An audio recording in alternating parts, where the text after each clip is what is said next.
ژن ژیان ئازادی بۆ نان کار ئازادی. پەیامێک بۆ کرێکاران و خەڵکی زەحمەتکێش لە کوردستانی ئێران. پێشەکی خەڵکی تێکۆشەری ڕۆژهەڵاتی کوردستان لە سنە و سەقز و مەریوانەوە تا بۆکان و مەهابات و ورمێ، لە کرماشانەوە تا ئیلام، زۆرترین ستەم و زوڵمی نەتەوەیی، هەژاری و تەنگەژەی ئابووری و سیاسیان چێشتووە. ڕاپەڕینی ژینا ئەو کچەی کە ڕۆڵەی خاک بوو، تەنها هەڵچوونێکی کاتی نەبوو، بەڵکو دەنگێکی کێبکراوی مێژووی بوو کە ساڵانێک پێچەوانەیان کردبووەوە و ڕێگەیان پێ نەدا بوو هاوار بکرێت. هاواری ژن ژیان ئازادی لە دڵی کوردستانەوە هەڵسا و بوو بە زمانێکی هاوبەش بۆ ملیۆنان کەس لە ئێران و جیهان. ئەمڕۆ لە ساڵی 1404 هەمان ئەو خەڵکەی کە پێشەنگی ئازادی بوون بەرەو ڕووی پرسیارێکی دیکە بوونەتەوە: چۆن لەم وڵاتەدا کار بکەین، نانمان دەست بکەوێت و بە شەرەف و کەرامەتەوە بژین؟ یەکەم، کوردستان پێشەنگی ئازادیە، بەڵام قوربانی هەژاریە. لە کوردستان ئازادی هەرگیز لە نان و کار جیا نەبووەتەوە. بێکاری بەرفراوان، کۆڵبەری، کارەکاتەکان و بێدڵنیایی، کۆچی گەنجان و هەژاری هەمیشەیی ڕەوتی ژیانی ڕۆژانەی بە هەزاران خێزانە. لەم ناوچەیەدا ژن یەکەم قوربانی هەژاریە، گەنج یەکەم قوربانی بێکاریە، کرێکار یەکەم قوربانی ناعەداڵەتیە. ڕاپەڕینی ژینا نیشانیدا کە خەڵکی کوردستان تەنها بۆ مافی قسەکردن یان مافی ناسینەوە نادوێن و هەوڵ نادەن، بەڵکو بۆ مافی ژیانێکی مرۆڤانە و بە شەرەف شەڕ دەکەن.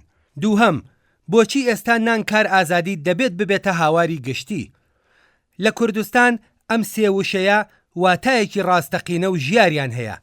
نان واتە دەبێت کۆڵبەری و سوکایەتی کۆتاییان پێبێت، مردن لە سنوور نەمێنێت، واتە موچەی خێزان لە قەرزی بچووکەوە بەرز نەبێتەوە، یان یارمەتیەک کە کەرامەت لە ناو داواکاریدا بێت. کار واتە دڵنیایی لە کار، نەک گرێبەستی کاتی، واتە کارگە داخستن نەبێت، کشت و کاڵ وێران نەکرێت، گەنج ناچار نەبێت واز لە خاکەکەی بهێنێت.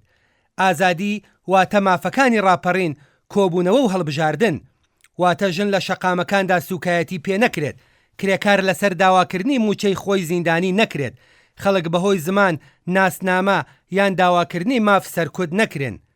بۆ خەڵکی کوردستان نان کار ئازادی تەنها هاوارێک نییە، ڕەوتی ژیانی ڕۆژانەیە. سێهەم، پەیوەندی ئەم هاوارە بە ژن ژیان ئازادیەوە. خەڵکی کوردستان باشەزانن کە ئەم دوو هاوارە هاوتەریبی یەکترن، نەک دژی یەکتر. لەم خاکەدا بێ ئازادی ژنان کۆمەلگە ئازاد نابێت، بێنان و کار ئازادی وەک خەیاڵ دەچێت، بێدادپەروەری ئابووری داواکاری مافی نەتەوەیی کامڵ نابێت. نان کار ئازادی درێژکراوەی هاوارێکە کە بەڕاپەڕینی ژینا دەستی پێکرد، هاوارێک کە دەڵێت ژیان بێشەرەف و کەرامەت ژیان نییە. چوارەم، ڕۆڵی کرێکاران و زەحمەتکێشانی کوردستان. کرێکارانی کارگەکان، مامۆستایان و قوتابیان، پزیشکان، هەژاران، کۆڵبەران و ژنانی زەحمەتکێشی کوردستان یەک بنەماڵەی سەرجەم گۆڕانکاریە ڕاستەقینەکانن. هیچ داهاتوویەک بەبێ بەشداری هوشیار و ڕێکخراوی تۆ دیموکراسی نابێت، دادپەروەر نابێت، پایەدار نابێت. ئەزموونی ساڵانی ڕابردوو نیشانی داوە کە بەڵێنەکانی دەرەوە بێهێزی خەڵک هەرگیز ناگەنە ئازادی و دادپەروەری. پێنجەم، ئاگاداریەکانی بەردەم داهاتوو. ئەگەر داوا و خواستەکانی ژیانی خەڵکی کوردستان لە ئازادی ژنان جیا بکرێنەوە، لە یەکگرتووی گشتی کوردستان و ئێران جیا بکرێنەوە، یان بۆ بەرژەوەندی هێزە دژەکان بەکار بهێنرێن، ئەوە ئەنجامەکە دووبارەبوونەوەی خوڵگەی سەرکوت، هەژاری و لاوازکردنە. بۆیە پێویستە نان کار ئازادی هەمیشەیی چینایەتی، ئازادی خوازانە و یەکستانی خوازانە بمێنێتەوە. لە کۆتاییدا کوردستان هەمیشە پێشەنگ بووە لە بەرگری لە ئازادی خوازی، لە داواکردنی مافەکان. ئەمڕۆژ دەتوانێت پێشەنگی قۆناغێکی نوێ بێت، یەخستنی ئازادی ژنان، دادپەروەری ئابووری و شەرەفی مرۆڤانە. ژن ژیان ئازادی ڕێگەی کردەوە، ئێستا نان کار ئازادی دەتوانێت ئەو ڕێگەیە تەواو بکات، نەک یەکێکیان لە جێگەی ئەوی دیکە و گشتیان، بەڵکو هەردووکیان بەیەکەوە، بۆ داهاتوێک کە تێیدا کەس بەهۆی هەژاری، ژن بوون یان کورد بوون سوکایەتی پێ نەکرێت.